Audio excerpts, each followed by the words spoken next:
authorized to meet electronically. There's no physical location.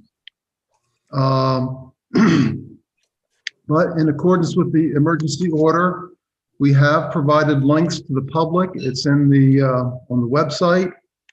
The public can also access this via YouTube and watch via YouTube. The mechanism for contacting us to alert us if there's a problem is by calling Susan at 607-322-6232. And if the board has problems meeting electronically, the meeting will be automatically adjourned. I'm going to begin with the roll call. Matt. Present. Beth. Here. Tim. Present. Pam. Here. And Hal Kreider. Thank you. I'd like everybody to rise, aim towards the nearest flag, and pledge to the flag, please.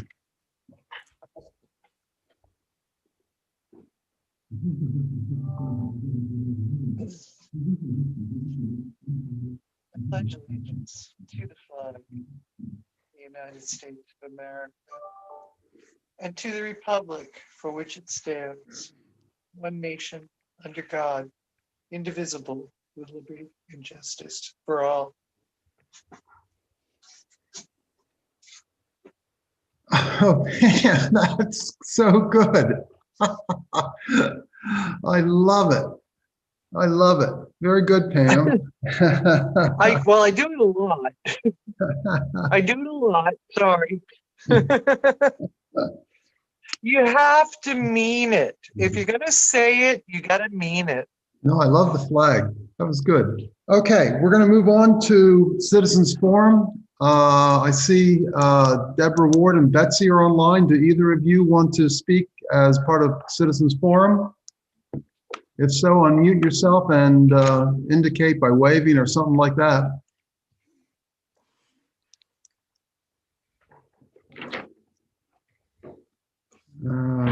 Okay, I'm going to assume that they do not want to talk. You will have an opportunity if for some reason you couldn't get our attention. You'll have the opportunity at the end of the meeting also. I'd like to move now right into the minutes of the last meeting. Does anybody have any comments or changes on those minutes?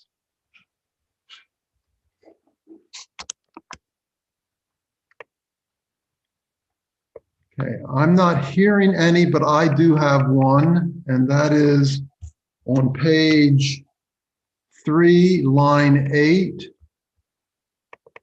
Page 3, line 8. I believe that Carol's extension is 2019. Is that correct, Walter?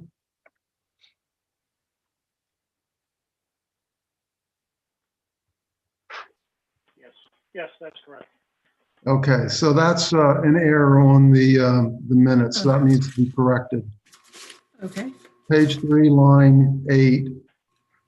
Instead of 2009, it should be 2019 for Carol's phone number. Any other edits by anybody? Hearing none, do I have a motion to approve the minutes with that one edit? Move to approve the minutes as amended. Thank you. Second, please. Second. Thanks, Beth. Okay, roll call. Any further discussion? Roll call vote. Matt. Yes. Beth. Yes. Tim. Yes. Pam. Yes. And Hal is yes. Okay, thank you for that. I'd like to now move on to the consent agenda. Walter, would you please read it off? Good evening. The consent agenda for December. Hey, Walter, turn up your volume, please. Turn up your volume or move your mic closer to your mouth, but do something to make yourself louder, please. How's that? Hey, that's better. Okay. So the consent agenda for December 15th, 2020.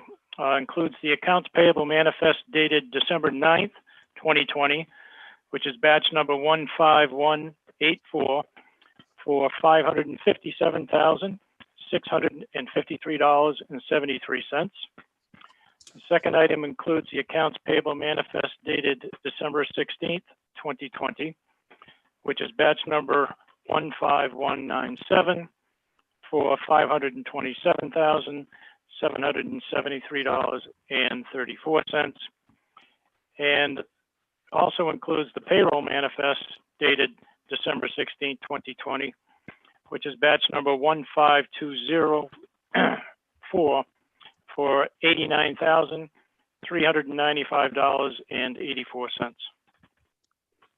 Okay, just so the public knows, the board has already reviewed these and approved them. This is more so that the public knows what amounts we're spending. I just also note that the first manifest, payable manifest, included the county taxes that we had to pay to the county. The second one included the school payments, and that's why they're, in this case, unusually large. The payroll manifest itself is pretty much as normal. Does anybody have anything else or adjustments or comments on the consent agenda? Hearing none, I'm looking for a motion to approve the consent agenda as read. So moved. Thank you. Second. Thank you, Matt. Any further discussion? Second? Darn. Pam, I think you were a little bit late on that one. We'll put that in sort of credit for you for the next time around.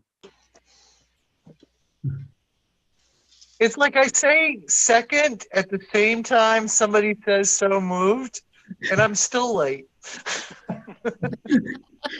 Well, I don't know if we can do this like they do in the NFL, like a, delayed pause or something, but we'll figure out something for you, Pam. Okay, so any further discussion on the consent agenda? Hearing none. Beth? Yes. Tim? Yes. Yep, sorry, yep.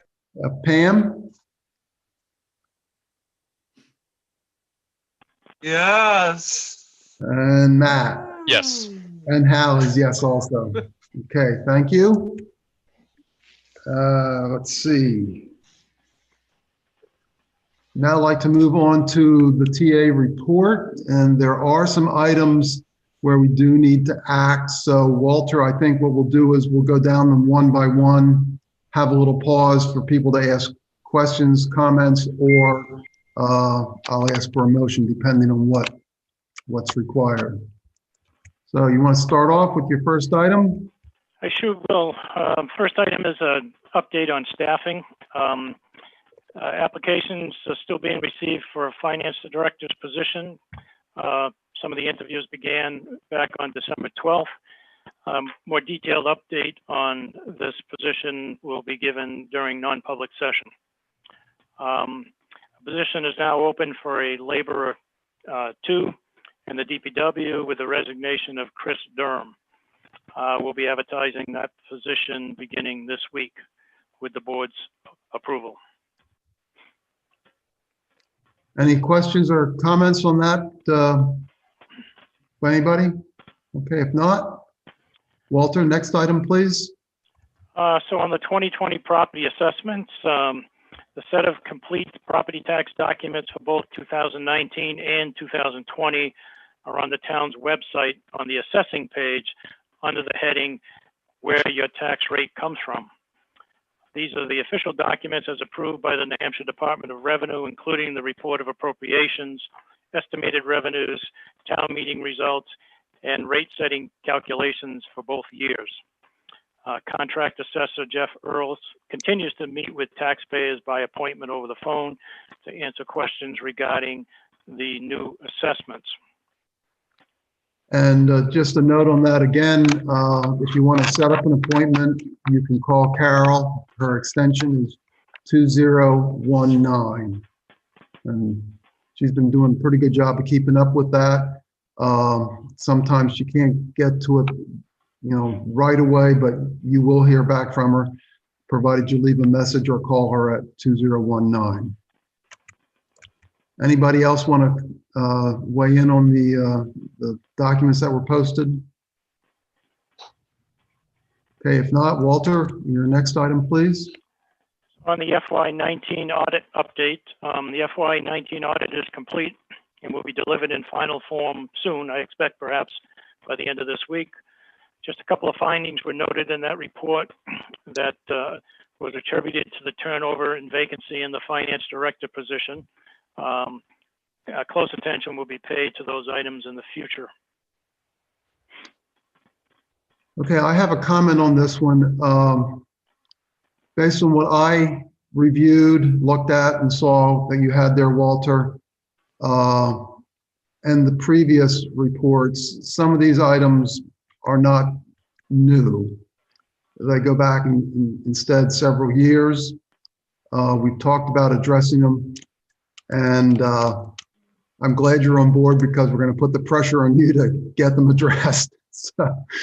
So I think that's going to, in part, require us getting the finance person. So we need to make some progress on that too. Looking forward to the non-public on that. Anybody else want to comment on that component? Okay, if not, then Walter, the library, please. Yeah, so just an update on the heating estimates for the library. 2 estimates for correcting the heating issues in the lower level of the building were included in your packets for your information. The library trustees have agreed to have the repairs made as soon as possible, which should put that issue to bed. Anybody have questions on that? Walter, I do, because it looks like the estimates were not, well, let me say it this way. When we originally got estimates from this contractor, there was 2 different estimates. The second one was several $1,000s higher than the first one in terms of this, and the second one was supposed to include heating or fixing the problems downstairs.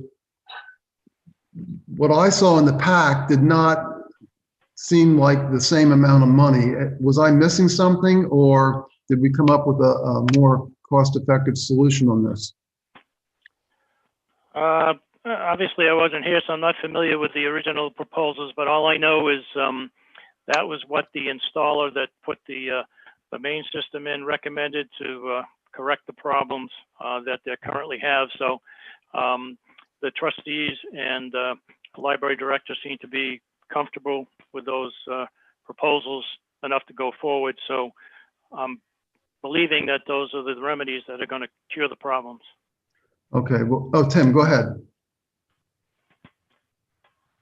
Where is this money coming out of? Yeah, I had to click a couple times. Where is this money coming out of? Is it more in the facilities committee, or where is their budget, or how is their maintenance line?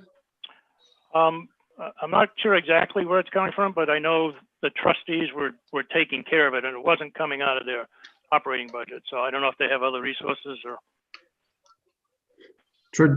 Traditionally, this has come out of the facilities capital reserve, or I'm not sure what the right word is, but that's where it's traditionally come from.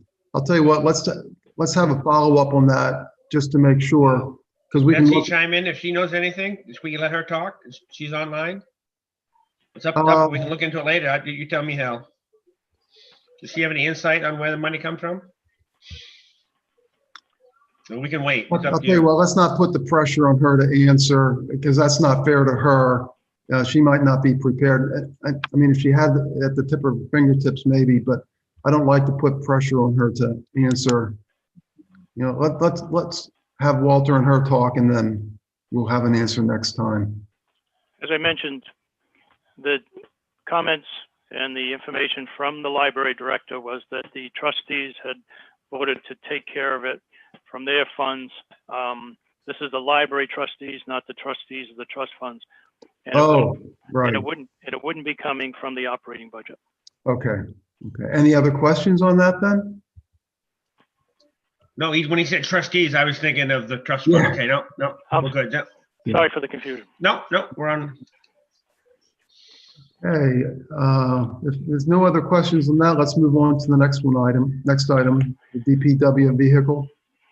Yep, so when you have, you know, some luck was good, some luck not so good, but in this particular case, this could be good luck where the retired 2007 highway vehicle, which was parked in the rear of the DPW property, had a large tree land on it during the most recent storm, and we've submitted that to Primex for an insurance claim. So I don't know what the outcome's going to be, but we may be better off than what we were trying to sell it.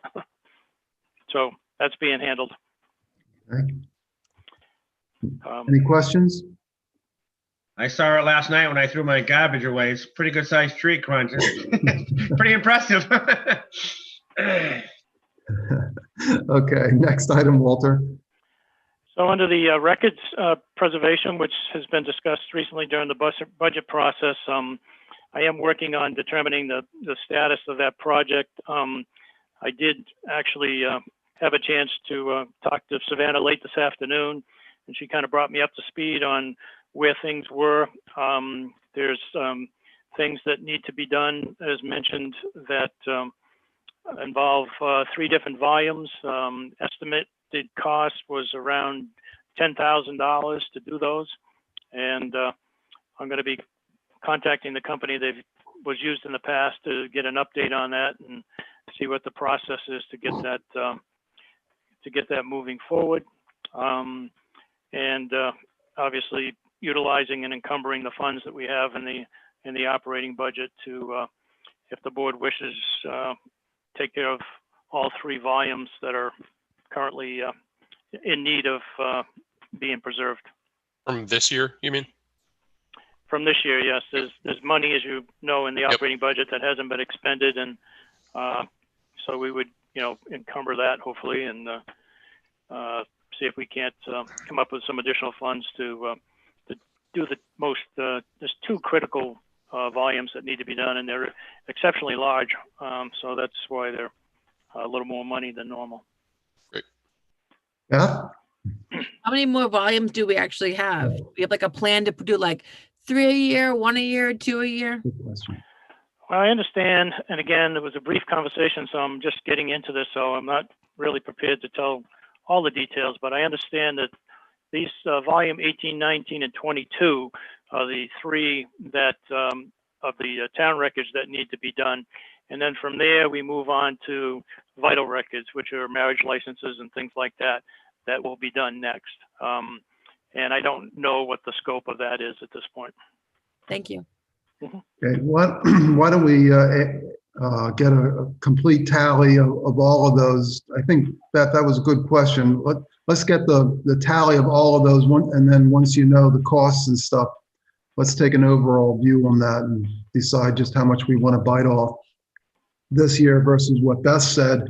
Do we want to plan on doing a certain amount annually? Because I know we included $3,000 or $4,000 in the budget. So let's see what that'll get us. And maybe we can wrap this up sooner rather than later. Any other questions or comments on the records?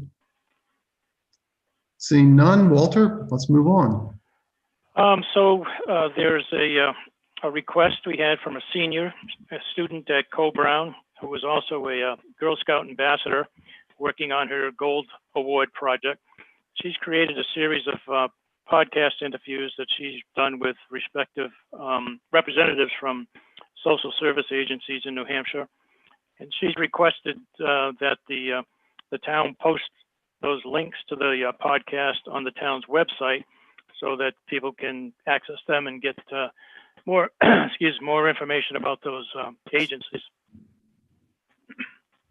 Yeah, this request originally came into me, and then Walter and I discussed it, and while we were very positive about it, we thought really it's the full board's decision as to whether something goes on the website or not. So how do people feel about that? Matt, do you want to start? I'd be in support of posting it. I honestly think probably the social media stream is going to get more eyes on it than the website. Oh, so you're saying our Facebook page instead? Yeah, and that way we can sort of differentiate information sharing with the public as opposed to official municipal business as I well. think that makes sense. How do others feel about that? Tim, do you want to weigh in, or you okay with that? How about you, Beth? Um, I mean, it wouldn't hurt to put out. Whoops. Hello, Mariah. Let Beth talk. well, I was a Girl Scout leader in Northwood for over 20 years, so definitely thumbs up for this one. I think to have it on the website is a good idea because some people get lost on social media. You find a link and you lose it. So maybe if we post it all on the town website and then maybe take like this Southern New Hampshire Services podcast, maybe like post that like 1 week on or one day on our Facebook page as well. But I think doing both is not going to hurt. It's going to get information out to people that need these services. So I think, great job, Molly. Yeah, it's really good. It's a wonderful idea and I'm super proud of you. So I appreciate it. Thank you very much. And Pam, how do you feel? I'm going to turn my camera off. In this year, anything we can do to support a student of the class of 2021 is 100% okay by me. These kids need all our support and this community needs our support too. So 100% on board, post it here, there, and everywhere. And let's cheer these kids on, and particularly Molly. This is great. Good. Okay. Tim, did you want to add something? I don't know if we could, looking at her paperwork, or I guess we have an email. We could probably get her to the forum too, help her out, with email to the Good forum. idea. Too, Yeah. So Walter, because Northwood doesn't have a newsletter, but. Thank you. Beth. So I know a lot of people don't really know a lot about the whole Girl Scout Gold Award. It's not as popular as the Eagle Award for Boy Scouts. But now my daughter, she is 28. And when she did this, it was 60 hours of community service above and beyond your Co-Brown service just for this Gold Award. Yeah.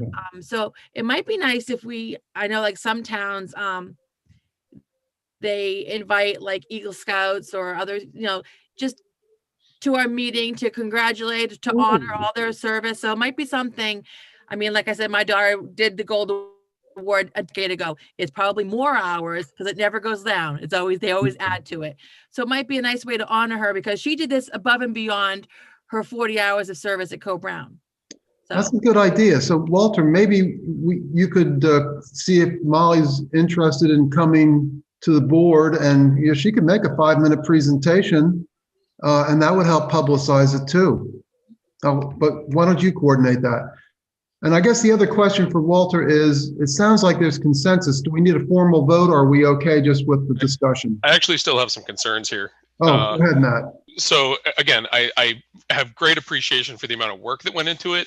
I'm nervous about putting a podcast that we haven't vetted the content of onto our official website. So if in the podcast people are talking about taxation as theft, or that they're like, hey, we need to triple property taxes in every municipality, I'm nervous about, without knowing the content therein, I'm really nervous about posting that on our website.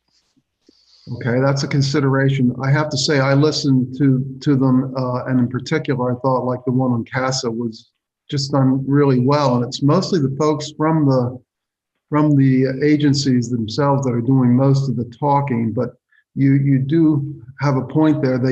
They don't represent the town per se. Do you think we have too big of a risk? If you can tell me that they're, well, information sharing and they're harmless, then I'm on board. I just want somebody to vet the content before we host it. Put it like disclaimer on there and say, anything that doesn't cover the town or anything like that. I think that would probably be better than somebody putting their value judgment on it. I mean, these are all agencies that one way or another support the town, maybe not directly, but certainly, like CASA and stuff. Vice versa. Yeah. So I think it is worthwhile. I'll tell you what, Matt, are you concerned to the point where you think we should hold off a meeting before we do this? No, again, like I want to make it really clear. I support the intent here. I get nervous about two things. One being the precedent that we're setting. So by hosting other people's work, where do we draw the line when someone else says, "Will you host my podcast?" or "Will you post my podcast on the town website?" So how do we make that differentiation? Again, we've talked a lot about transparency and equality across the board, regardless of who's coming to us. I don't want to have one set of rules for one group and another for someone else. So I think if we're going to go down this road, we need to just be clear that this is something we do now, or we need to be a little more thoughtful about it. Yeah, I guess when I thought about it, it was pretty clear to me. I mean, it's just, especially based on her note, these are all agencies that in one way or another support the town. And therefore, I think that's the criteria that I use. If it was something where, I did a posting on, I did a podcast on something unrelated to the town or unrelated to town services, I think that's where we'd have to draw the line.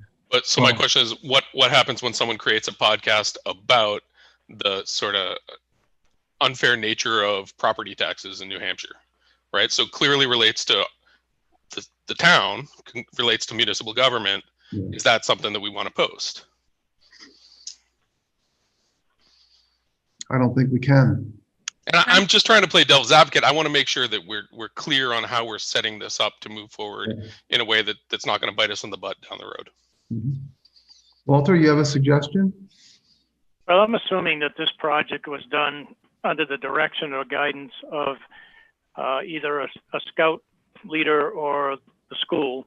She is an advisor at school for the senior portfolios, yes. This is not for senior, this is for Girl Scouts. So for the Oh, Girl I'm sorry. Scouts, she has to have not only her leader, but she has to have a mentor. And that's part of her 60 hours of community service about researching. So I'm assuming that this is, I mean, all the things she's doing is getting information out for people to, if they wanted to find out more information about Haven or CASA or Seacoast Mental Health. I mean, I think, and these are all programs that the town actually does donate money to every year. I did listen to the one that she did with Southern New Hampshire Services, and it was very informative, basically. She asked pretty much the same questions that you would, seeking information about the services provided and so forth.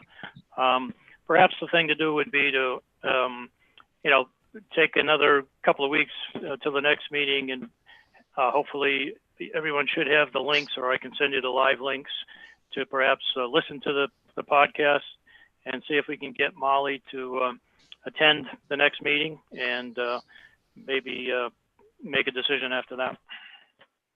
Matt? I'd also be perfectly happy to put it under the welfare page on the website, and then even we can link it back to the front page. But if we're putting it into the right section where it's not opinion, it's just resources, I'm perfectly comfortable with that. Pam? Yes, I hear what Matt's saying, and I'm kind of like, this is a high school kid. I'm a high school teacher. I think it's time that we stood behind our youth and that we cheered them on. Criteria for youth postings and youth requests should be far different from those of adult requests for video or podcast. So to be supportive of a minor is immensely important. And we can't step away from the tremendous contributions of the Boy Scouts and Girl Scouts of America. This is very important, and so I would say that there has to be leeway in differentiating between a youth program and one that would be requested of an adult. So I would once again say that we need to stand behind our youth, and we need to put some faith in them. that they're going to do the right thing. So that would be my 2 cents. And yay, go Molly. Okay, so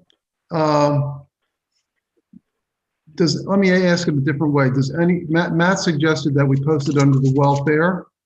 Walter, I assume we can also include at least some kind of text on the announcement page on Facebook and the website to at least tell people it's there and direct them to it. Does anybody object to that approach? And if so, then maybe we'd have to wait and have Molly come in and talk to us. But at this point, I'm thinking, Matt, maybe what you suggested is a pretty good idea.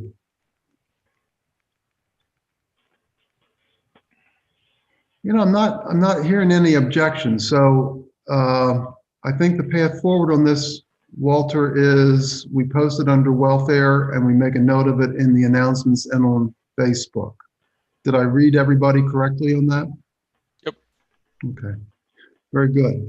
I appreciate that. And like I say, I encourage you to listen to them because they're really quite good. And she's a good interviewer. So again, good job. Okay, let's move on then. The Gopher funds. Yes, so Greg has been working on the amount of the expenditures in the operating budget at this time. The total is about $38,000, $38,863. This will be transferred out of the operating budget by the end of the year. And it'll primarily because of trying to assess every dollar and extract every dollar would be difficult. The two easy targets are going to be the police and fire salaries, which is one of the overlying categories we were able to request reimbursement on. So that's what's happening with that. Does the board need to take any action to make that happen, or does it happen automatically?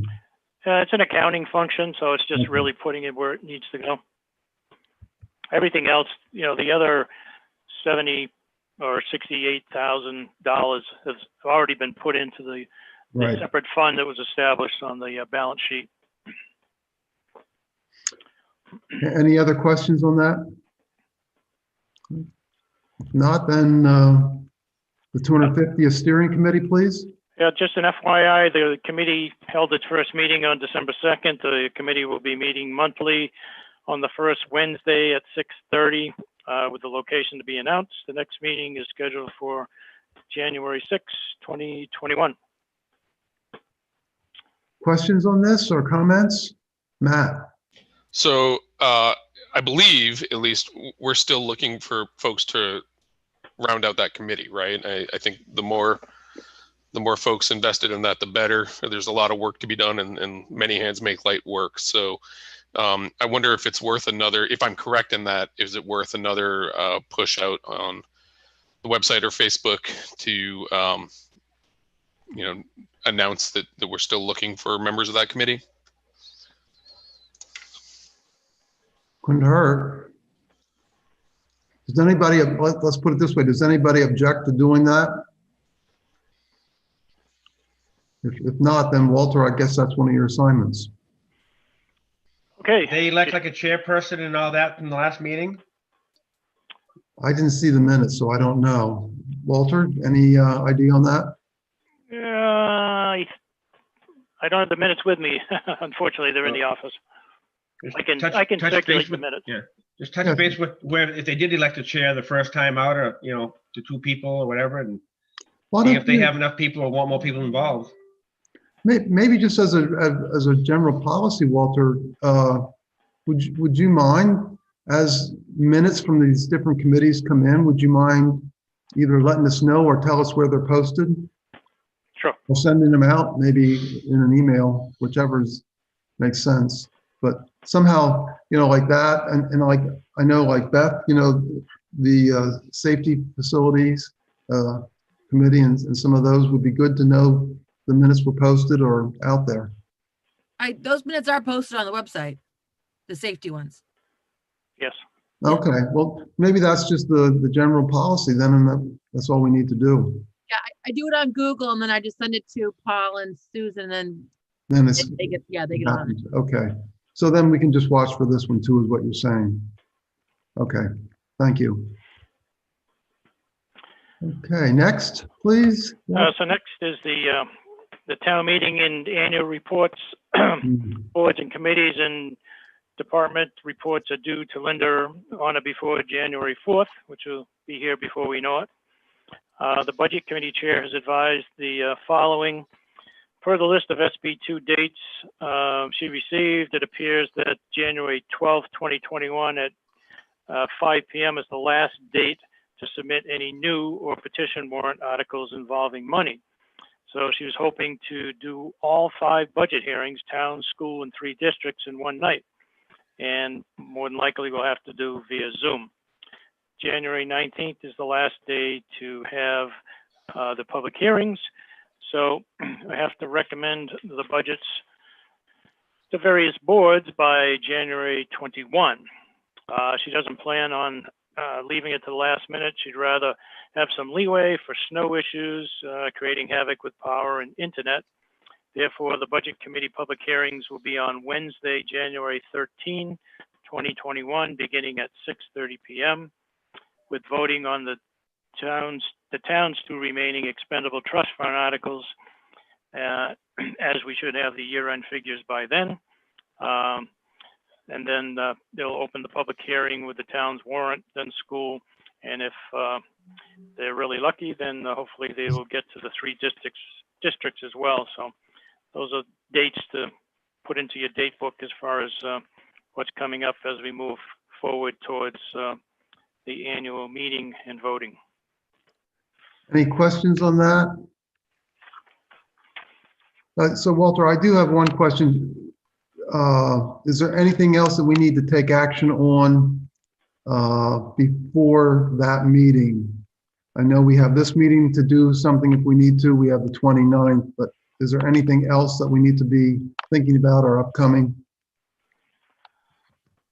I don't know if anything will come up as we go do a final review of the warrant articles. Okay. That would be the only thing if something different came up there. Okay. Okay, then let's move on. If there's, so yeah, I guess I'd just say, let's just note those dates and Be prepared. be prepared, yeah. Then, Yeah, go ahead, sorry. so just an update on the expenditure report. You may have noticed that we gained some money this latest report versus the previous report that was sent. And unfortunately, it wasn't the result of a gift, but it was the result of a bug in the software that Greg Colby's been working on. And he went through it on Friday, and they did a reset of the system and correcting the issues and generating new figures, which, as I mentioned, came out higher. There was some things that just didn't look right as we were going through the expenditures towards year end, which kind of triggered a curiosity. And then Greg started running some individual separate reports that didn't tie into the expenditure report. So that's what raised the red flag. So kudos to Greg for picking that up. And so now those have been corrected and we're flush. Well, I wouldn't say we're flush, but we are $37,000 better to that point. So that's a good thing. Better than going the other way anyway.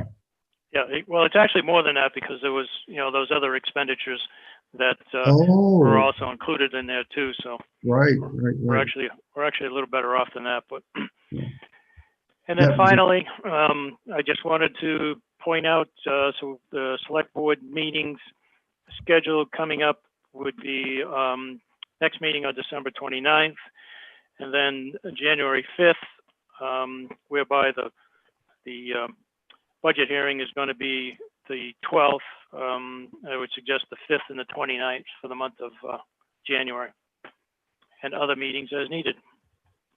Walter, this doesn't quite jive with what I'm reading up above. Did I miss something? I thought you said the hearings were Wednesday, the 13th. Did I misunderstand you? I did. The 13th. The 12th, yeah, so that's a Wednesday though. Is that what I said? You Yeah, said 12. yeah, so I'm wondering if that's a Wednesday, could we not meet on the 12th, which is the second Tuesday? I was thinking it might be a little close if we wanted to Oh, do some preparation. okay.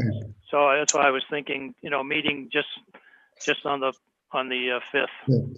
What's- rather than meeting on the well, the day before. okay, I understand now. What's the board's pleasure on that? You want to take Walter's recommendation, or do you want to, yep, Fine with me. Pam, you okay with that? Yeah, it's good with me because with the budget meeting, I would be night after night after night, so Oh, it's good with me. okay. And Beth, you okay with that too? It just Yep. puts the meetings back to back. I won't be able to attend the 29th meeting. Yeah, you had told us, yeah. But the 5th is okay? That's fine. Okay. It sounds like the 5th's fine, and that is, I think, a good strategy rather than push everything right up to the last minute, and gives us time to react if we have to. Okay, so then let's plan on those dates. Anything else, Walter? That's all I have at this time. Okay, well, if that's the case, then thank you for that, and we're going to move on to old business. First up is the pickup truck quotes. You want to go over that, and maybe just fill us in a little bit in general in terms of, what equipment we have, what's the status of them. I know the new truck had to get a fuel leak fixed and stuff. Is that all taken care of? Fill us in on all those details. Yeah, so Chris is on the line as well, but basically, as we've been talking about for the last month or so, having to deal with perhaps replacing the existing pickup truck that's servicing the DPW, which is a two-wheel drive truck with well over 100,000 miles and no ability to do any plowing. It would be, certainly a benefit to the department to have something a little more practical and with a little more utility in terms of being able to work as smaller vehicles for plowing some of the smaller areas. Chris had mentioned pushing back, corners and so forth off of Route 4, and then obviously, be a good utility vehicle on a year-round basis with a higher suspension and obviously four-wheel drive to get some of those places that might not be as easily accessible. So as requested, Chris had gone out and gotten a couple of proposals for the trucks, one being a Ford and one being a Dodge, and that was provided to you in the packet. The Dodge came in at $50,245 with a plow and sander, and the Ford came in at $57,181. So, and then as I said, Chris is on the line. He can expand on any questions about the specs or whatever that might be available or not available that he can answer. Okay, I guess before we get into the questions, because that sort of implies we're considering an immediate purchase, I'd like to have a short discussion on the urgency of the purchase, which Chris can certainly weigh in on. I know that in a past meeting, Tim said if we can get one in, we'd probably put a couple hundred hours of use into it over the winter, and that in essence would pay off what would be the depreciation on the truck, or that, the annual amortization of the truck. So I can see that it would, benefit us to have it, but I guess I'd like to open it up for discussion as to the urgency. With the other option that we might consider is what was suggested at the end of the one budget committee meeting, which is instead of the select board purchasing it out of year-end funds, we put it to the voters via a warrant article, and that would be to use the expendable funds that we didn't expend this year, but it would wait until March where we get the voter approval to buy that vehicle. And so I want to make sure we as a board talk about the pros and cons of acting now versus via the warrant article, which Walter did preemptively prepare an example of that, so you can see how that would work. But what it would mean is we think we have enough money left over to buy it. So we could act tonight or on the 29th to buy it, and then it's a done deal. And we'd have it for sure, at least reasonably soon within the snow plowing year.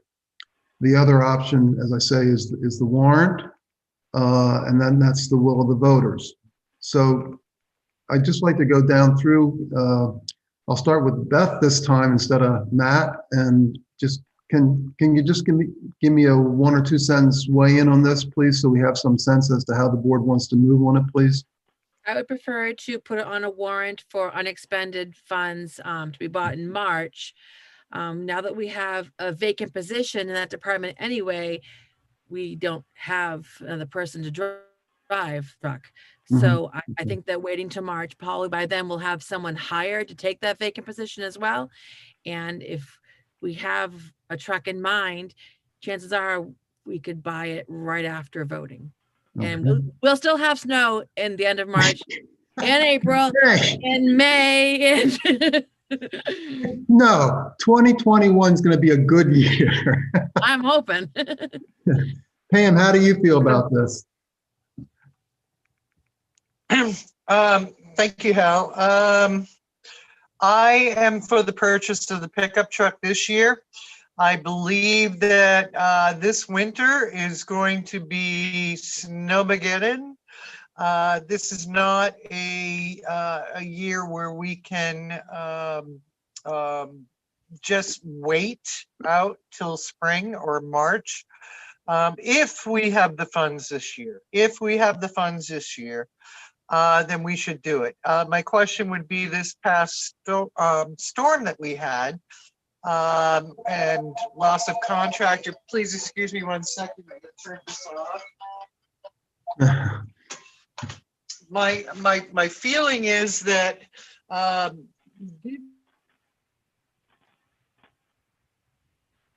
did we lose her? I think we lost Pam, just as she was ready to make her point. At the interest of alienating her, I'm going to move on to Tim and then to Matt. So Tim, how do you feel about this?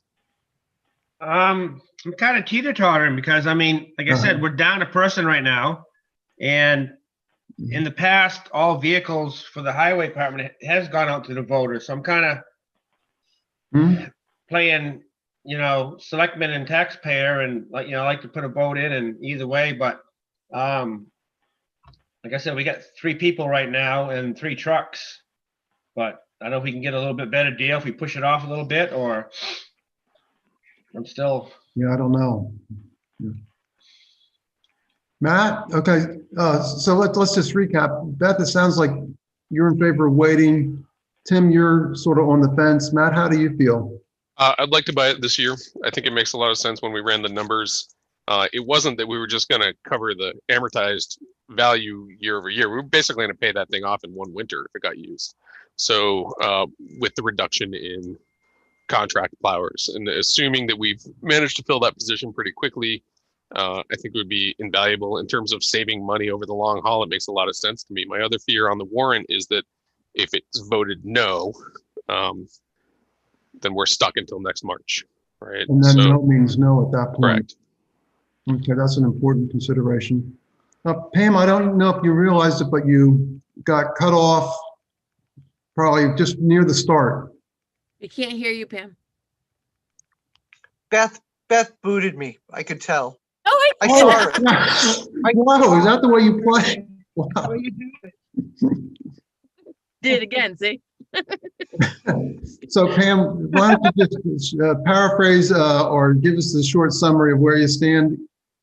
Number 1, okay, buy the truck. Okay. Good enough. Okay. So it sounds like we're sort of leaning towards buying the truck now.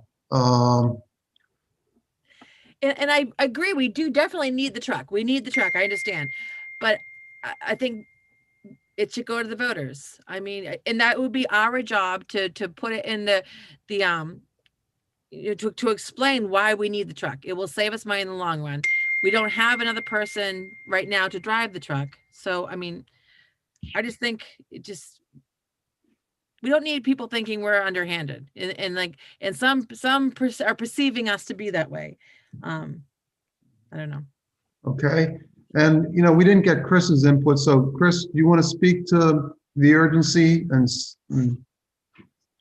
let us know how you feel, please? I mean, obviously I'm for the purchase of the truck right now, just due to safety considerations, things like that. One vehicle backing on a Route 4 causing a major accident in, lawsuit alone. I mean, it's just not a good thing. Safety wise, as far as driving around, the last snowstorm, I spent 20 hours driving around in a 2-wheel drive truck in 10 inches of snow, opening roads, cutting trees, everything like that. It's a huge safety thing. And unfortunately, with the 2-wheel drive pickup, it's just not feasible. It's not even feasible for any DPW to have a 2-wheel drive. Let me ask you a question related to this. If we were to authorize the purchase of the truck, how soon could it come in? As far as I know, talking to the salesman from Bonneville and Ford, both of them have them in stock, sitting on the lot.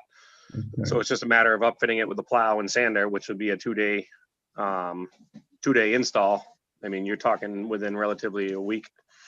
Yeah, because I guess the thing that, at least from my perspective, is if we were to move in favor of this, I wouldn't be real happy if then it didn't come in until March. That would not. Right. Okay, so Pam and then Tim. My question here was the fire chief had talked about fleet discount. Does this type of DPW pickup truck qualify for a fleet discount? Yes, there's a significant reduction in cost with Ford and Dodge. They're the only ones that offer a fleet discount for municipalities. So that's why Chevy wasn't even entertained in the bid, because they were well over 70,000 for the same exact basic truck, 3/4 ton with the plow, sander, everything like that. So your 54,000, 57,000 is fully equipped. Correct. Okay. And which did you prefer? As I'm sitting here wearing my Dodge shirt. Dodge, right? I prefer. Let's hold off on the discussion of which until we decide whether we're going to move forward on it. Tim, you wanted to speak. I would just say, are the dealerships installing them, sander and plow? Or are they going somewhere for them, Chris? That's all package deal? No, most dealerships have their own company that are actually producing them, that are actually installing them. I mean, they don't do them in-house anymore, just for liability reasons, they said. So it's usually a 2-day turnaround. On What kind of plow? I mean, you getting a Fisher? What? I mean, what were they? Yeah,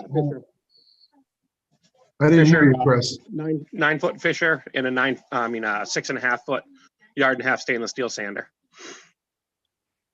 Okay. Like an open top, the ones like we got our pickups, like open top, like your big trucks. Yep. It's not like the polycast one that you can like close the covers. Okay. No, it's a full stainless steel, but instead of getting the gas one, I went with electric, just Good, because they're good. Yep. they've come so far in technology with electric ones that it's not even funny. We run them. You can't go wrong. Yeah.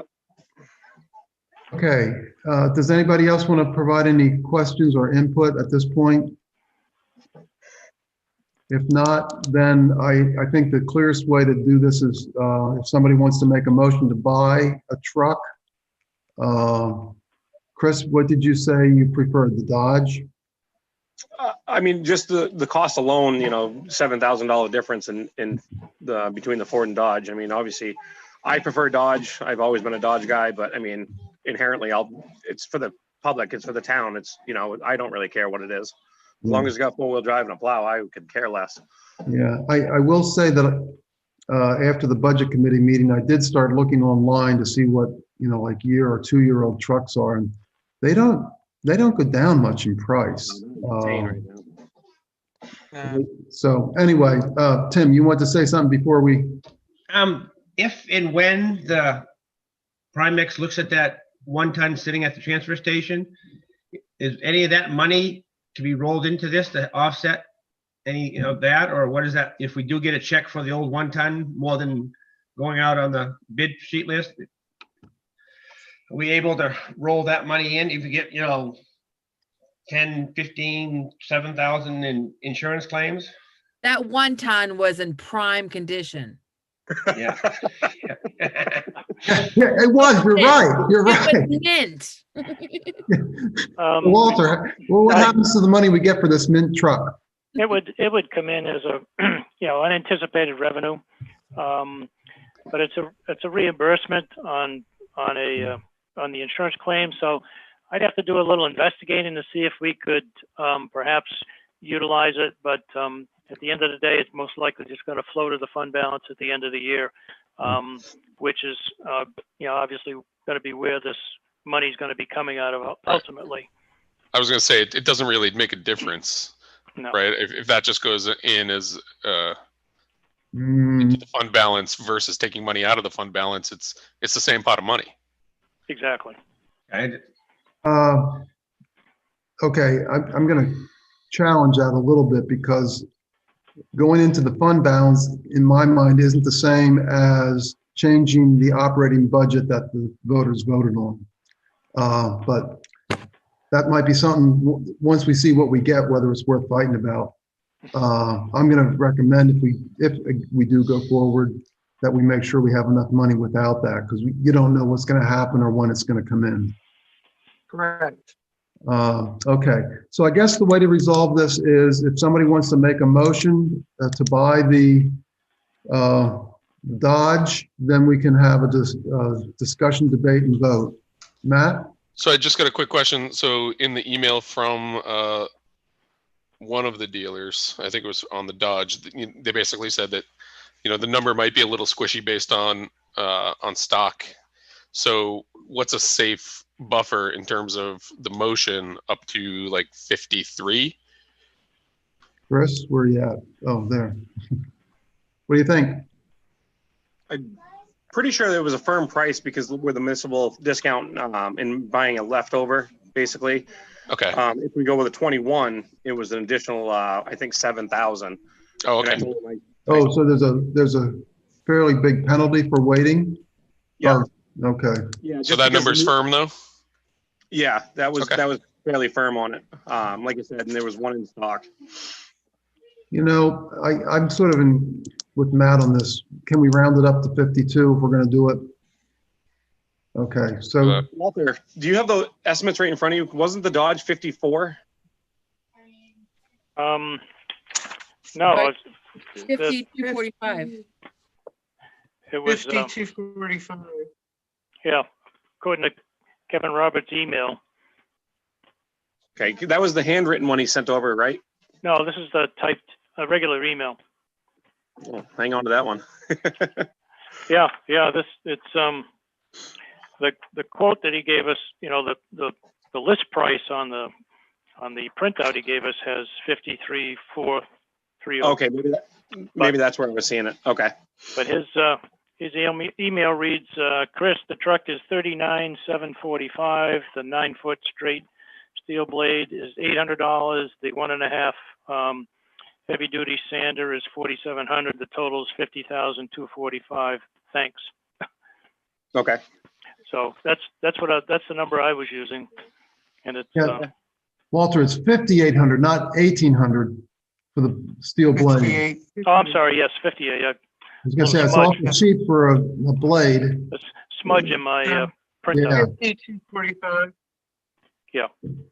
Okay, so Matt, if you So want. to round it- 51,000. Yeah, Yeah. So I'll make a motion to expend up to $51,000 I'll for. make it. Oh, Pam, was that you? I withdraw my motion. Look, I think she's second. I tried, but Just gotta get No, better no, no. internet. It's crazy. I will clearly second. Okay, I So- know. okay, so Matt's That's got my a life. Matt's got a motion to purchase the pickup truck for 51,000. Pam is seconded. Discussion. Tim. Chris, we got light on top or the flash, halogen, the wigwam flasher bulbs, or how's that work? Is that all included? That was the only thing that wasn't included in both quotes. Like, what's like a strobe package for that thing cost? To do an LED package, you're about $400 to purchase and then install. But I mean, as far as that goes, I mean, a regular LED light bar from Snell's, you're spending right around 300. So if we round it up, you could cover that light package. Oh yeah, absolutely. Okay. Okay, further discussion? Hearing none, we're going to do a roll call vote. Tim, how do you vote? Oops. Yes. Yes. Pam? Yes. Matt? Yes. And Beth? No. And I'm going to vote yes on this also.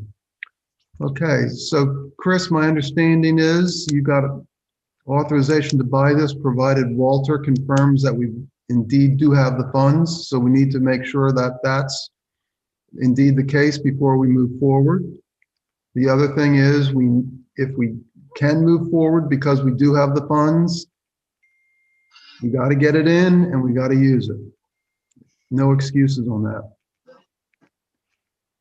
Anything else that we want to add to that item or discussion? Okay, then we're going to move on. The Budget Committee work sessions, articles, and amendments. Walter, I'm going to ask you to guide us through that. Well, we skipped, could we skip down to the purchase orders for Chris so that we can free him up for the evening? You know, I have that in my notes, and I guess I just ignored my notes. Thank you. Yes, let's go over those purchase requests. So, Chris, do you want to do that? Obviously in your packets, I know it was a little late, but there's a couple purchase orders that I would like to put in for the transfer station. Go ahead. Obviously the cans being one of them, and then the push box for the backhoe being the other. The cans, it's inherently we need them, unfortunately, for the cardboard, going to a 45 yard because we are getting bombarded with cardboard right now. So we're basically filling a 40-yard can, which is approximately 5.5 tons, about every 2-3 days. So with a 45-yard, hopefully that'll expand us out at least another day or so. Obviously it's this time of year with the COVID and Christmas coming, everybody's purchasing online. I see Amazon at Beth's house at least 4 times a day.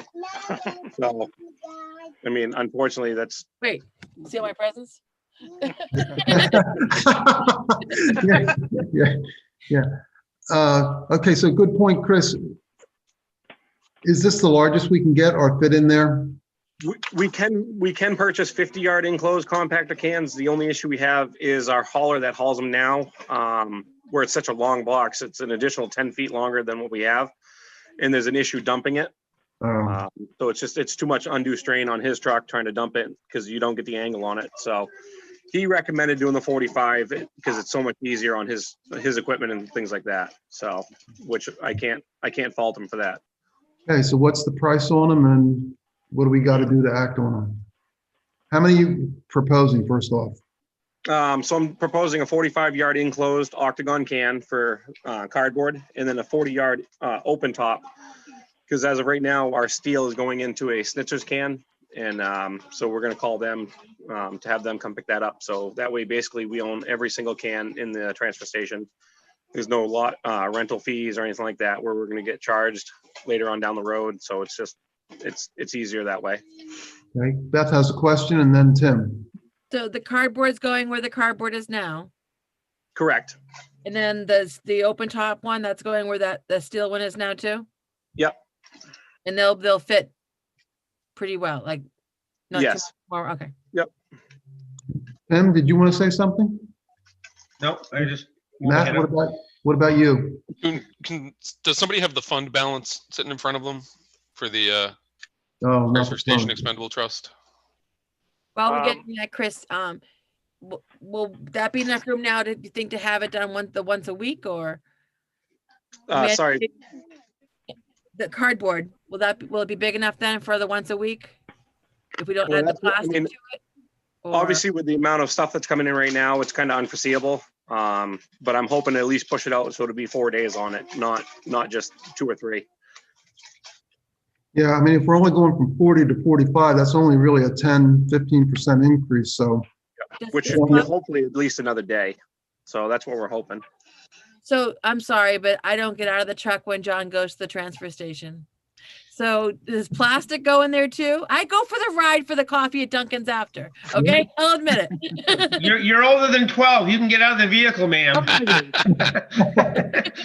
whoa. Your breath. He's only 29 again. Exactly.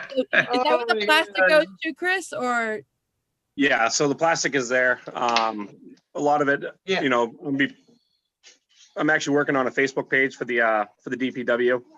I'll have you look at it after and take a look at it, see what you think, and then before we make it public. But a lot of the things is removing caps off of plastic so they compact a lot easier. That's one of the biggest things that we find. Nobody removes their bottle tops, and they just don't compact as well. So, and then the amount of cardboard, like I said, the amount of cardboard that's coming is Yeah. absurd. yeah. Yeah. Do you think having a separate plastic one, a separate plastic container is what we need then eventually, or? Unfortunately, when we do that, then we would need another compactor unit, and then utilizing space and finding a place for that right now is, I mean, down the road, absolutely, I would love to. But because actually, once it's broke down like that between cardboard and plastic, you actually get a better rate on recycling. So that is definitely something to utilize down the road. Thank you. I appreciate all your work into this.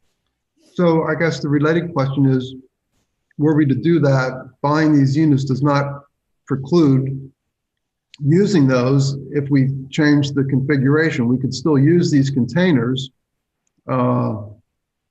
especially the bigger one for the plastic or something like that, if we were to go that way, correct? Yeah. Yeah, it'll be nice because I mean, if once we buy it, we'll have an additional 40-yard for trash that we can utilize. So I mean, if we ever had a weekend that both compactors got full on trash, Right. which is never happened so far, but I mean, it's not unheard of. Oh, So that was my having question. to So that 40, the cardboard container can be emptied and pulled around, put down underneath for regular household garbage. Just same pusher, the compact, and it'll fit down there. Yep, same utilization, same opening. So that way it's an extra can that we have. okay. So especially if one goes, you know, one breaks or whatever like that, it's something we can have as a spare. Pam? Yeah, thank you. Let me stop video. I have a question. I'm unable to open the PDF of the file because of bandwidth. So we're talking about buying 2 containers. Could I have prices, please? Because I can't open the file. Yep, so the 45-yard is $7,950. And the 40-yard open top is $6,750. Thank Which I you, think is- Walter. Should be a For total Thank of you. For a total of, $14,749, I believe. And Okay, did so you now- respond to Matt's question about funds availability? I haven't been able to access my computer at the office, so I don't have the latest. The only report I see up on the website is as of March 31st, when there was $54,825, but I don't believe that has the 2020 appropriation in it. I don't believe it does, and I don't recollect we spend out of that either. Just need, I mean, eventually we're gonna need to address the wall. And I want to make sure that there's money in that fund, if we're allowed to use it for that, which I imagine we could. So, but this doesn't spend that down to a point that I'm worried at. Okay. So How about, speaking of the wall, then, Chris, what are your thoughts on that? Like, when should we be looking at that? So I actually have a friend that owns a couple concrete companies, and he's actually come out to take a look. We can tie the wall back in as a temporary fix, but his recommendation was basically cutting it where the corner is and basically starting over from square one. Yeah. So that was his recommendation. I can get numbers on that, but obviously it wouldn't happen until the springtime. Yeah, So that, if the wall was done, would that be when we would think about doing something with the plastic as well then, since we're gonna be doing work right there, or? So the, I'm Ideally- buying containers, but if it's still not gonna, it's still not a problem, I still want to think about the solution for a whole big Yep. problem. so ideally I would like to moving cardboard and plastics, or cardboard or vice versa, plastic down below where the metal container is now, and make an additional slot on the other side of where demo is for metal. That's my recommendation, just due to the fact that we'd have to build a specialized hopper for that, for the compactor unit itself, because it is such a low grade. It would have a bigger, hopefully cardboard would go down there basically, because it would have a bigger opening so we wouldn't jam up as much, because the one that's up top it's a 4x4 box. It's kind of tight with the amount of cardboard that comes in. Tim, You say we fill up, give or take, both trash compactors in a week, I mean, oh, more than If- that. Chris? but you said you never, I mean, by the time I'm just thinking, I mean, is it gonna be, if we're gonna buy a new cardboard, a bigger one, we're gonna have an extra 40-yard compactor. I mean, how much of a hassle would it be to get like one side plastic and one side garbage, and then when that garbage is full, pull it out, push the extra one in there for more garbage, and keep one plastic on the right-hand side, I mean, is that more work than this? I'm thinking in my head. We're gonna have an extra container sitting there. Can we, So you know what I'm saying, Chris? Yep, I do know what you're saying. The only thing with that is usually on Saturdays, sometimes Sundays, between Wednesday and Saturday, usually the can is half full. So usually by Saturday afternoon or Sunday morning, they're rotating over. So it's just amount of time to break it down, switch it out. It's one thing if, the transfer station's closed, we know the can's full, we can pull it out and not be bombarded with people coming in. But to break down for, an hour possibly, to swap out cans during the Yeah, transfer station hours open, that's the only thing I would caution on. Okay, well, it sounds like we have some good ideas though. And I guess to the best of my understanding, the purchase of these two items does not hinder and maybe would even help moving us towards some of these other ideas. So I think it's time for us to have a motion, if we're interested, to buy both containers. And I'm going to just ask for a motion for $15,000 to do so. So moved. availability, Chris? Well, No, that's okay. Go ahead. Chris, availability? Approximately 2 weeks out. Okay. Okay. So we have a motion from Beth. Do we have a second? Second. Thank you, Matt. Further discussion? Hearing none, roll call vote on buying the two containers Chris described. Pam, how do you vote? Oh. Oops, Walter, did you want to do something before we voted? I Yes. just wanted to make sure if you wanted to stipulate that this will come out of the Ooh, transfer station expendable trust fund, of which the board are agents to expend. agents to expend, yes, very. Of course. We got, it was implied, Walter. It was implied in my second as well. Okay, okay. Thank you, well, Walter. Then we're back to Pam. How do you vote? Yes, still. Okay, Matt, Yes. Beth, Yes. Tim? Yep. And Hal is yes. Okay, thank you, Chris. Very good. Let's get those ordered. Okay, so now, Walter, we go back to the Budget Committee work sessions. I thought Chris No. had two things to talk about. Yep, and I also wanted to just stipulate in the last vote that we did have two quotes, and we were expecting a third. I don't know if that came in yet, Chris, or not. No, unfortunately not yet. Okay, but if it comes in lower than the one that we just voted on, we would exercise the option for that one. But I did want to mention that we did comply with policy to get the estimates. Yep, so the company is sending them over. They're just waiting on price quotes from the actual manufacturer. Walter gave me a new resource on finding cans that he's utilized in the past. gentleman, the salesman there is extremely helpful. The compactor cans and open tops are built exactly the same specs as Premier, which is the lowest quote that we have. So, I mean, apples for apples, they're basically all the same 1/4 inch floor, 18 inches on center, things like that. So if they come in obviously $1,000 or $2,000 cheaper, we'll be utilizing them instead. Good point. Good point. Okay. Thank you. Thanks for your diligence on that, Walter and Chris. And Chris does have one other item that he would like to discuss. Well, where is that on the agenda? Well, it was plural. Purchase The other orders. purchase. Yeah. Oh, okay. I'm sorry. Go ahead. Go ahead. So the other one I was looking at was a 12-foot foot push box for our backhoe for doing the transfer station. So in there, you'll find 3 quotes, I believe. 2 or 3, Walter? 3. There was 3, okay. Where's You'll the find third one? 3 quotes for a 12-foot push box, rubber cutting edge, same basic box, apples for apples. One company was out in left field, and then the other 2 companies were there in $100 of each other. So it just basically utilizes the backhoe for cleaning up the transfer station in off time, so that way we don't have to babysit the transfer station. Jimmy's perfectly capable of running the machine, or if Stuart's there, if I'm there, or somebody like that, it just makes cleaning the transfer station a lot faster. So the other night, it took us approximately 2.5, almost 3 hours to fully plow out this transfer station for Sunday morning. So That was with the bucket?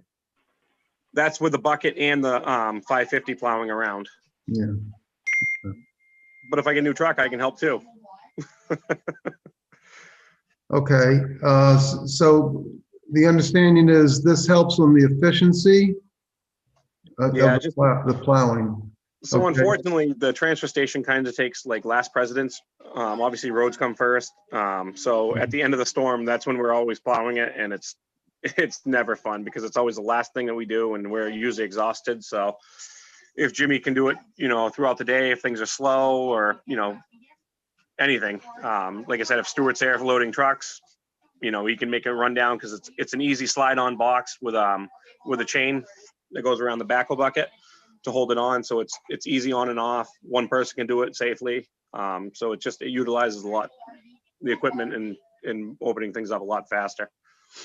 Okay, Beth? How much was it? 4,200 to 4,300 were 2 quotes for the same exact box. Like I said, they were $100 of each other. The only one that the one that was 4,200 was, I want to say it was 2 to 3 months out. The one that was 4,300 is actually in stock in Bow and can be delivered next day.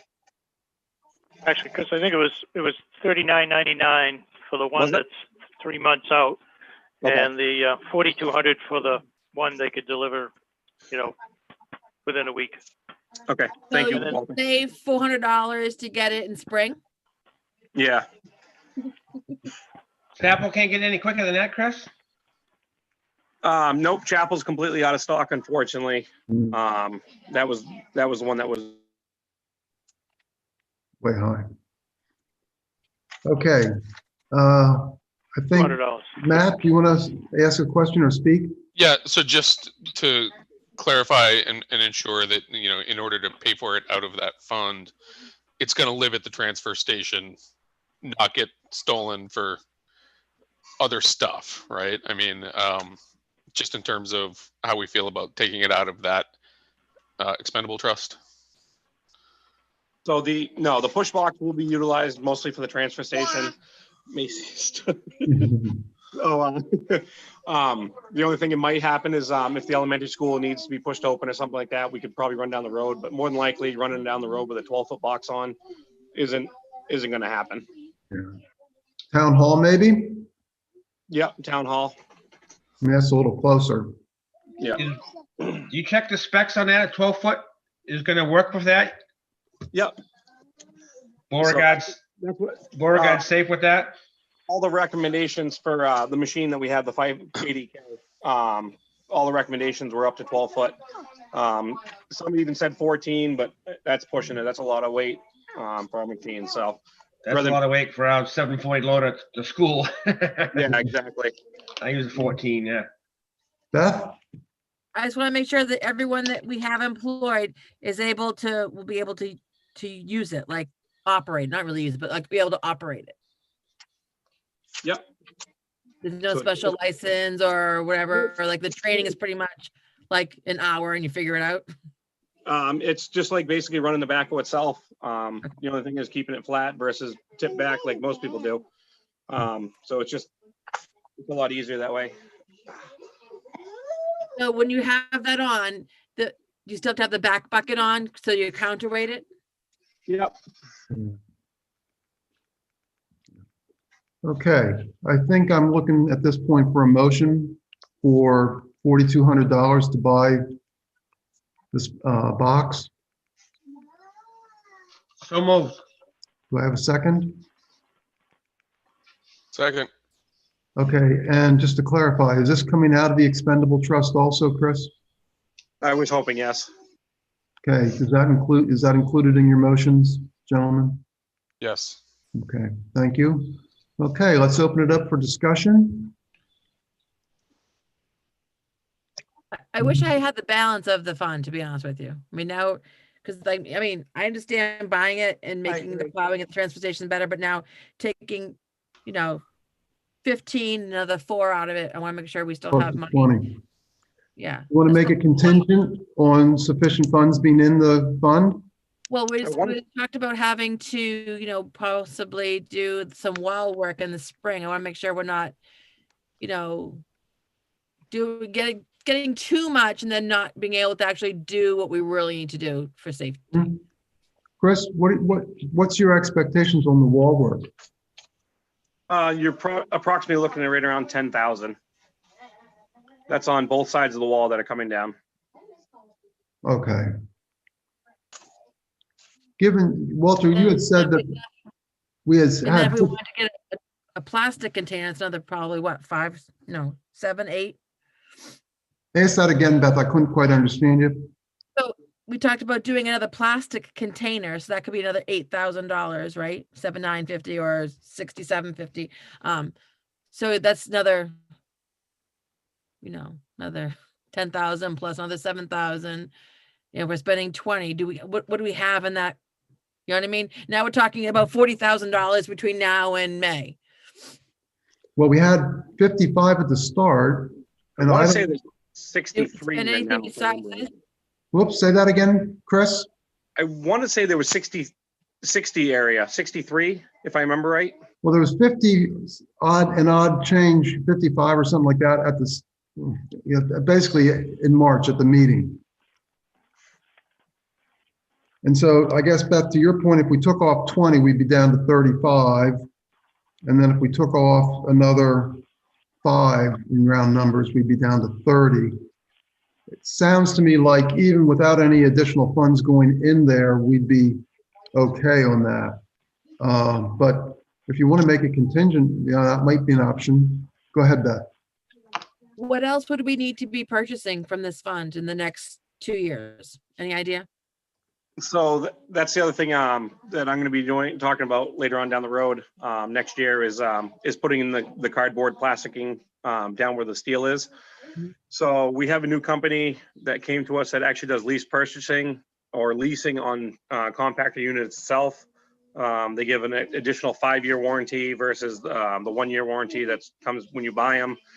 So I mean, there's avenues we can look at saving money that way, rather than purchasing a unit outright, or we can actually lease a brand new unit. So saving some money. Like $8,000, right? Yep. Okay. Tim? So Just you- say, Oops, I'm sorry, Beth, you weren't well, finished. I want to make sure that we have enough money. We're not like gonna, spend too much now and then not have some when we need to do further developing of the transfer station next year, the year after, because obviously it takes us a long time to get $50,000 in that account. I mean, at the rate we're going, we're only putting in what, $8,000-9,000 a year, maybe 10 at the most. So if we went from 55 to 63, that's not very much. So with the new, with the new steel, on average, we're bringing in approximately $1,000 a month, approximately, in revenue for the steel. So that's one of the programs that I first took over when I came here. So we're actually making money on a lot more products now. Thank you. Tim, I think you were next.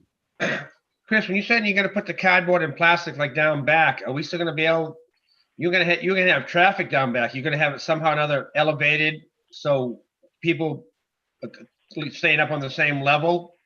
So yeah, it'll be the same basic design as where the trash is now. Mhm. It's going to be another house right exactly to the one to the left. That will actually take the cardboard and plastic. Basically, we're just looking to Throwing make it a down big road. over the, I'm gonna No, be up there's on the nothing- same level. No, yes, all the same level. You gotta draw a map. Yeah, I think that's, I understand because I get out of my truck when I go to the dump, so. Whoa, whoa, whoa, whoa. Hey, no, Oh, yeah. no kicking, no scratching, no punching, no biting. Come on. And I usually bring coffee to the guys. I don't go get coffees myself I afterwards. talked to all of them. They all come over and talk to me.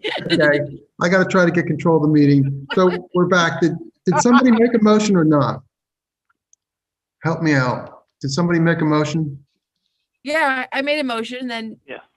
Yeah. I thought Matt, I seconded it, I think. Oh, in a second. Yep. Okay. Further discussion? Hearing none, this is to buy $42,000 box plow out of That'd be the, a very expensive box plow. 4,200. what did I say? 42,000? 42,000. I'll become a salesman. Sorry, 4,200 for a box plow to go on to the front end loader backhoe to be purchased out of the expendable trust. We're voting on that. Matt, how do you vote? Yes. Beth, Yes. Tim, Yes, and tell them we want chain and binders, Chris. and Pam. yes, and I get out of my car. and- You're all just jealous. Okay, I'm voting yes on that also. Okay, anything else for Chris? Okay, in a minute. I think not. Okay, so He's being beckoned right now. I didn't Yeah. quite hear you. Go be a daddy. We're all set. I go be dad. Okay. See you tomorrow night with the flashing lights on. Sounds good. Thanks, Bye, Chris. Don't plow the And- school. Okay, so, bye, Chris. We're gonna go back now to the Budget Committee work session. You know what, it's been an hour and a half. How about we take a 3-minute break and then we'll get into that? Thank you. I'm good.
While I'm here, I'm just having a little dinner, so I'm going to keep my camera off for a minute.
Let's see, we've got, wait. Did we lose Pam? No, I'm Right here. There she is, there she is, okay. I guess we're gonna wait for Walter.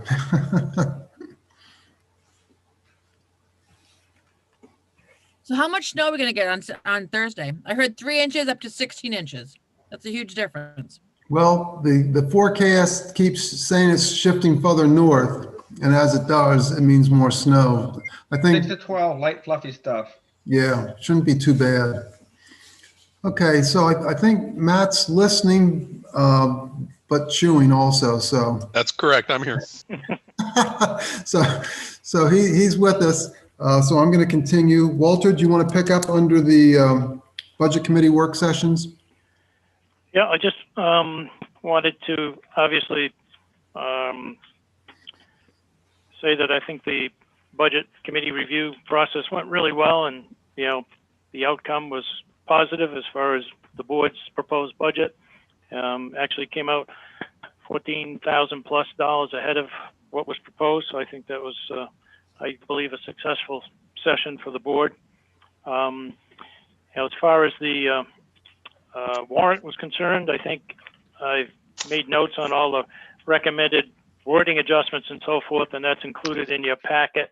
And I believe we have addressed all the outstanding questions that were on the warrant articles at this point in time. I'm not aware of any adjustments or further discussion that needs to take place at this point in time until we get the balances from the expendable trust funds that'll be inserted into the couple articles that need them. So I believe, unless someone has any questions about anything from a detailed standpoint of view, that we should be in good shape as far as the warrant's concerned. Matt? So this doesn't pertain to the warrant. It's more on the regular budget. There were 3 sections where our math was off a little bit, and we said that we would, we agreed that the numbers were off, that we passed it as the BOS in the understanding of what the numbers should be, but it was off by a few dollars. What I'm saying makes sense. So it was under the selectman salary, the police commission staff line, and the community support agencies line. The bottom line for each of those 3 was different when we voted than what we wind up giving to the budget committee. Do we need to take any action on that, or since it's the budget committee's budget, it's a done deal? It is their budget, so it's they've already voted it, so we're all good from the select board standpoint. Okay, and we're comfortable with keeping it as, the BOS was in favor 5-0, whatever, because we're all basically in agreement, and the difference of a couple of dollars, I don't think is going to make too much of a difference, correct? Correct. Unless somebody feels strongly. Pam, do you want to speak to that? Yes, I have a question or two. Essentially, my understanding was on the lines that had these $0 sum, that as long as the line appeared, it was an active usable line and didn't have to have a dollar inserted into it. And yet the budget committee took time to insert various dollars. So I'm just wondering, for procedure for the future, does a line have to have a dollar, or is it a moot point to insert a dollar into a zero line? Walter, do you want to address that? Sure. So essentially, the select board has the authority to spend within, the bottom line, and whether or not a particular line item, because there's no veto of a particular individual line item. It's all relative to the bottom line. However, if you put a placeholder in for $1 and you decide that you need to transfer money into that, it's still going to show up on the chart of accounts, but at least it's got $1 in it versus having a 0. But it can be done either way. It doesn't prohibit the board from moving funding into that particular line item. Yeah, I'm just wondering, like, for time saving, is it worth it to, and I'm not disputing the budget committee putting the dollar in. I'm just wondering if it, would have really mattered to have the dollar or not. If it became necessary to put funding in a particular line item that didn't have any money in it at all, the select board does have the authority to transfer the money, within the operating budget to whatever line item they want to. Okay, and my other question was, there was one line on the emergency management that I may or may not have crossed the board line on, where they chose a sum of $10,000 for emergency management, which there's no question that in the midst of a pandemic, this guy's working. Yeah, and just about that. So from my point of view, that was the only line that really wasn't a correction, was a definite change. It was a whole new ball game. So for that, if I crossed the board, I apologize. However, I don't know if I would have voted different in any sense, but that was the one line that had the big change. Okay. Tim? Are we going down through these, or just any general questions we have on the warrants? I think it's really just if you have any questions, because Walter thinks he's okay on them. And personally, I looked at them, I thought they were okay. But if you have specific ones you'd like to address, let's go down through your list. I thought with the 250th coming up, we were going to take the money out of the Bicentennial Committee and roll it into the 250th, not the general fund. Yeah. That was my question. I'm on page 204. Yeah, well, there's a two-step. It's two steps. So Walter, okay, is that get it out of that and then move it on? Okay. Walter, am I misspeaking there? No, it's actually a 3-step process. Oh, 3 steps. Yes, same. So I was same misspeaking. thing. You get to the same end result. Okay, so it's all correct. It's just we can't do it all in one warrant article. Okay, exactly. So it's moving that way. It's just a matter. Okay. Yeah, and I think that's one of the ones where when we write this up, we need to make sure folks understand. Sell that. Please vote on all 3 of these as a single item, essentially, so that we don't get hung up with a no vote on something there. Other questions or comments on this? Pam, you brought up the $10,000.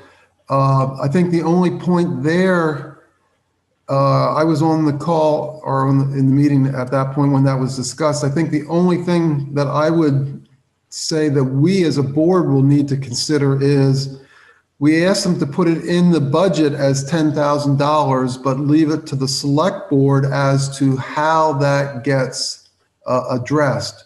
So, for example, we as a board, I think, will need to talk about, do we want to do it on an hourly basis?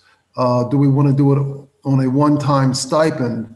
And when we do that, we're going to have to consider, well, we're not always going to be in COVID. So, is $10,000 stipend really appropriate, for a year when there isn't that? So that discussion is coming up, but we don't need to do that immediately. I think the first thing we need to do is see if the budget passes.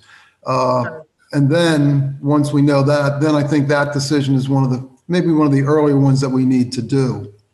Okay. So barring that clarification or, point, but that's a future point, but I just wanted to make sure folks knew that was something we'd have to consider. Thank you. Yeah. Walter, anything else on this item then? Nope, nothing else. I just wanted to have this review. Yeah, so Pam, you had 2 long days. I hope you're not completely brain dead at this point, but I'll just say it, rather you than me. I don't think I could have taken a second Saturday. I enjoyed it. It wasn't that bad of a hardship, and I was sad. I did not get to the transfer station because I do like to get out of the vehicle and handle my own trash. But You're all just jealous. yeah, it was a little rough not being at the transfer station. Okay, I'm going to say that sounds like someone that's going to run next year, and if she wins, wants to be on the budget committee again. So, okay. I thought it was good. I thought their attention to detail was stunning. Yes, very professional. Absolutely stunning to the penny, to the dollar, and I was like, "Ooh, yeah, wow!" They were good. All handled professionally. That's good. Yeah, and it was timely, and I think Zoom worked. It did. I mean, there's some issues with that, and it takes some getting used to. But overall, I think Ginger did pretty well, given that was one of her first meetings trying to do something like that. Really, it was good. Yeah. It was good. Okay, we're going to move. Oops. No problem with any of the other numbers and stuff. Most of them were just corrections on the line item, Social Security, Medicare, insurance. Yeah, there was nothing that was really, out of the ordinary. And like Walter said, the documentation was, I think, pretty good. I mean, there was a couple things where there was some questions on part-time labor and things that now that Walter will be here for a full year, coming around to the next cycle, we'll clean those up. I think we can do just as good, if not better, next year. So overall, good process. And I appreciated having the board there, and we'll do better next year with deferring questions to the people that can best answer. But I appreciated having you all there and being able to provide input and moral support, particularly on the police truck, the fire truck, the chief's truck, and the emergency gear in the back. Matt, thank you for coming forth the data for what is in the vehicle. So I really appreciated having you there. No, it's a team effort. And Beth, I know, not at the transfer station, but yeah, I appreciated Beth too. Okay. I think we're going to cut off the discussion at this point. Okay, Walter, can you move us on to the guidance for the deliberative session? This is going to be interesting, I think. You're muted, Walter. Yes, I'm working on it. So this information, this basically was developed last spring, this legislation, which was approved late spring, early summer, to provide for the 2020 town meetings that didn't take place as a result of COVID, which which was a bit challenging. So as we go forward and look to see what things are going to look like in March, it's more than likely that we're not going to be gathering from a voting standpoint of view, either at the deliberative session or the actual voting day in the normal fashion, so that we'll need to be looking at some of the different alternatives that have been approved in House Bill 1129. So this is really just informational because it's a little premature, but there was a discussion that the information had just come out, so I wanted to get it in front of you. And really no need to spend a lot of time on it, other than the fact that this is what's currently available for options going forward. And there may actually be additional legislation that might take place between now and traditional town meeting season that would allow for even more creative opportunities. But it appears that we would probably utilize the drive-in option for voting versus, people coming to the voting booth and so forth, and whether it be at school or whatever. So, but, again, too early to lock things down at this point in time, but this is current legislation that exists in order to, get us through next town meeting if need be. So questions or comments on this by any board members? If not, then I'd just like to ask Walter if, I saw a couple emails back and forth about reserving the venues, the church, the school and stuff like that. If you could just stay on top of that with Keith, and I think Matt was involved with that too, just so that we keep our options open and don't limit ourselves.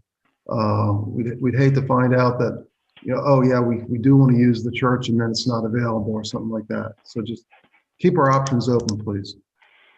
Yep, I've already secured the school for the deliberative session if we're able to have it.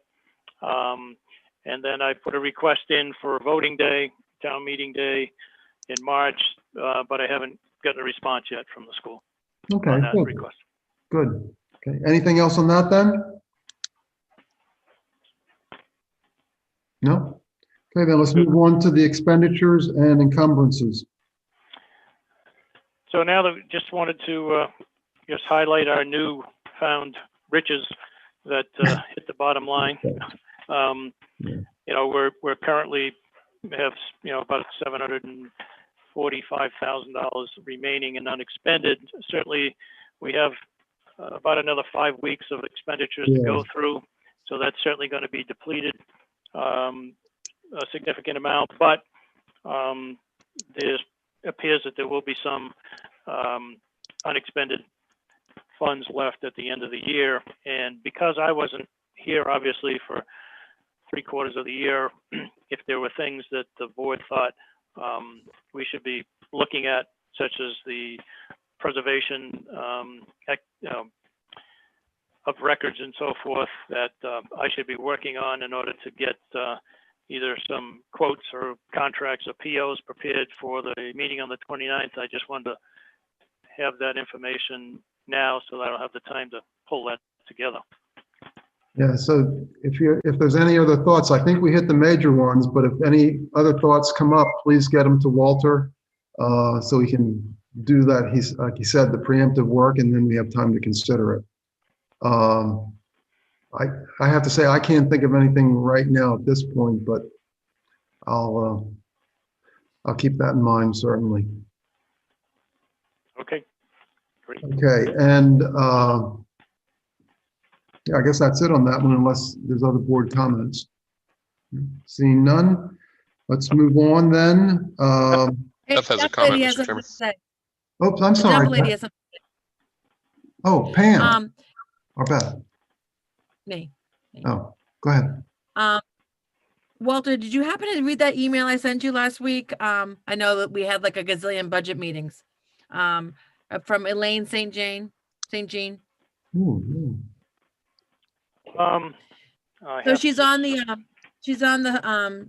safety complex committee, and she wanted to try to get PR out for why we need a complex. So she asked if we had money to create a video. So to it was, I think it was like $500 she thought would be. She worked with a company that did a video, I think for Berwick. And that was what, so it's a videographer. So a narrated video that would just get the word out about the deficiencies of our current safety facility out to the citizens. The Berwick video was about $500 for the videographer, just a way to get information out. So I didn't know if that was something that we possibly have that, so I can have Elaine contact you, or like, what is the board's thought on that about getting PR out? Anybody want to comment on that? I guess, seeing nobody else is commenting, my only thought would be, it sounds like a good idea, but what does the rest of the committee, how do they feel? Are they behind that also? Because if they are. Yeah. Yes.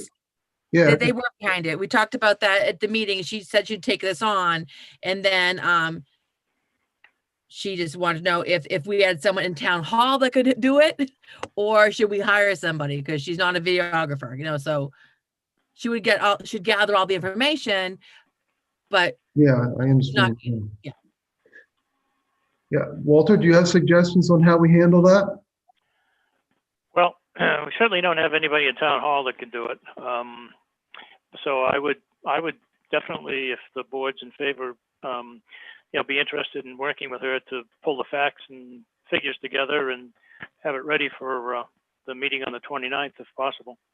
I think that makes sense. I mean, if we think we're going to have some funds available, then we can vote on it at that time. I think, to your point, we need to know, what's the real number and what's it going to get for that number and stuff like that. But Beth, if you're saying that the rest of the committee is supporting that, then I think we need to support the committee.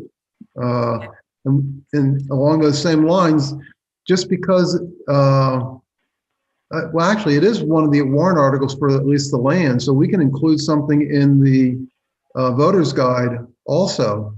And Walter, we need to think about how we're going to get that out. I think you and I discussed that one mail post office option they have to mail to every house and stuff. So, yep. But yeah, you brought it up first, Beth. About the land. Keep this in front of the voters. I think that's the only way it's going to happen. So Walter, do you mind if I have her email you, since she's the one, she took this job on from the committee? So is that okay with you? Be happy to work with her on that. All right, thank you. I appreciate it. And she works for Primex, so you can ask all your Primex questions too. I know her well. We've worked together for a number of years. I have a Primex question. I do have one. The power lines that came down on our beautifully paved road on Ridge Road, would that be a Primex? I've talked to them about that. We're getting quotes now, and there is coverage. There are limitations, but I think we're going to be under that. So Chris is actually going to be getting a quote from the paving company, and we'll file a claim, and I think we will be able to get that repaired, professionally. So it's, it blends out properly. Yeah, it was too expensive to just put some tar in the hole. Right. We want to look. They might have to just to pass it for the winter, but I talked to Chris today. It's roughly, if you squared it up, it's like a 3x3 patch, and R&D Paving says they're gonna have to cut out a 10x10 patch to fix it, because when that wire burnt through the tar, it's drawing so much heat that the emulsion gets sucked out of the tar, and it softens up everything. We're gonna be all right for this winter because it's in the middle of the road. Nothing's gonna catch it, but you're gonna see a big patch cut out, not just a little. Similar to how we had that little bit of the oil spill. Remember how they took out a bigger section? So yeah, that's true. Yeah, do it right. So it's probably 3 inches deep right now. Yeah. Okay, well, that's a good point, though. That the damage is way further than what you see. Yeah, because it's going to last us 10, 15 years. So let's get it done right. Yeah. At least. Okay. Anything else on that then? Okay, if not, then I'll bring up the next item myself. This was something I asked Walter to provide us some information on. One of the things that came to light with the changes in assessment is that we had some people that were not paying taxes. They had exemptions, elderly exemptions, and so on. With the increases, pretty much across the board of assessments for all houses, and again, there's some variation, but now we have some folks that were getting exemptions and not paying taxes that now end up paying taxes. And similarly, we have veterans that may not have the same ability to pay as others, as well as some of the other exemptions. The main reason I wanted Walter to just show you this information was to show you where we're at and ask you to think about this. We don't need to take immediate action, but if we do want to do something where we change some of these, and we want to do that, it'll require some town votes. And so we do need to act on it reasonably soon if we want to do something. So what I would ask at this point is, we passed out the information. Are there any questions that you want to ask at this point, knowing that I'm going to ask to put this back on the agenda next meeting to see if you actually want to take any action. So this is your chance to ask some questions or ask Walter for more information to be sent to us, but I'm not asking for any action at this point. So Matt, you have a question? Yeah. Do we have a sense of how long the numbers have been where they're at? Oh, good. Yeah. Does that make sense, what I'm asking? I don't. No, I don't. I was going to say, Walter, that's what I guess that's a perfect example of what I'm asking us to do right now. But let's get our thoughts on this. What other information might we need? That's a good one. Does anybody have similar type questions or thoughts?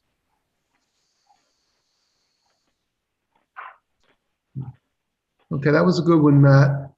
We don't need to belabor this. All I'd ask is, please take a look at it, think about it. You know the situation, and Walter will get us that additional information on those. And then next meeting, I'll ask if you want to take any action on this. And if so, then we do need to prepare some stuff for the town vote. Okay, we're going to move on then. The next item is to basically recover some money that we already paid out. Walter, do you want to go through this? Sure. So as we had discussed at our last meeting, I believe, and then during the budget process, there were some reimbursements from trust funds that needed to be voted on.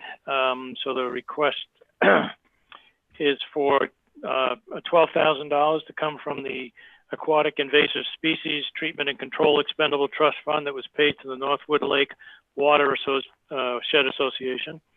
The second one was paid to the Pleasant Lake Preservation Association for $2,500, also for prevention from the Prevention Expendable Trust Fund, and one to the Dennis Pond Shore Owners Association for $4,500, which is also coming out of the Prevention Expendable Trust Fund. These are all been verified that these funds were expended during the year to these associations for the purposes they were intended. So we've paid the money and now we want to recoup it back via the funds that were set aside for this. Is that correct? That is correct. So do you need a motion from us or just a consensus? We do need a motion to formally request from the trustees these amounts. Do you want to ask two different motions from the two funds? That might be simpler. If that would be great if we did it that way. I better do some math. So it'd be 14. It would be 12 and 7. 7,000 from the Prevention Trust and 12,000 from the Treatment and Control Expendable So Trust. moved. You wanted them one at a time though, right, Walter? Well, you can do the two that's coming out of the Prevention Oh, Expendable Trust, oh, and then the item number one's coming out of the Treatment and other control. fund, the Treatment Okay. and Control. Oh, okay. So Tim's so moved is okay. You're covered by that? I'll make the motion for $7,000 to come out of the Prevention Expendable Trust Fund. What else does he want? Do we have a second? We have a second by Pam, and that's for the Prevention, yeah, the prevention items. 7,000. Yep. Other discussion? Hearing none. Beth, how do you vote? Yes. Tim? Yes. Pam? Yes, Matt? Yes. And Hal is yes. Okay, now for the treatment, $12,000. Do we have a motion for that? So Come on, Timmy, moved. you're on a roll. Yeah. So moved. Okay. So this, so moved. I'll From second the- it. Pam can have the motion. okay, so this is Second.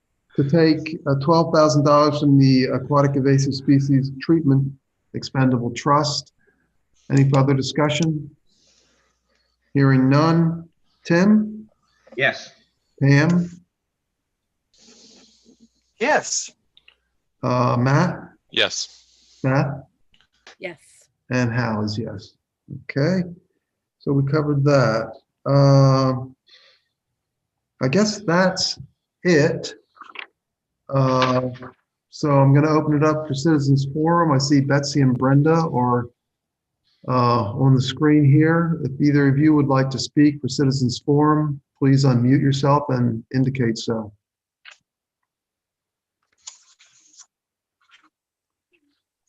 Okay, I'm not seeing any indications of such, so at this point, I'd like a motion to go into non-public for personnel. At A, B, C, D, or say. Oh, geez, I have it written down someplace. It'd be A and B. A and B, there we go. Okay, so well, let's be specific. A is, Personnel, and B is, hiring. there you go. Okay, good. Do I have a motion to that effect? Tim? Yes? Okay, Second. and second by Matt. Discussion? Roll call vote. Pam? yes, Matt? Yes. Beth? Yes. Tim? Yes. And Hal is yes. I don't think we need a break in between, so how are we handling this, Matt? You're gonna take over control or what? Sure. Susan, if you want to give me hosting after you turn off the recording and live stream. I think I would remember that by now.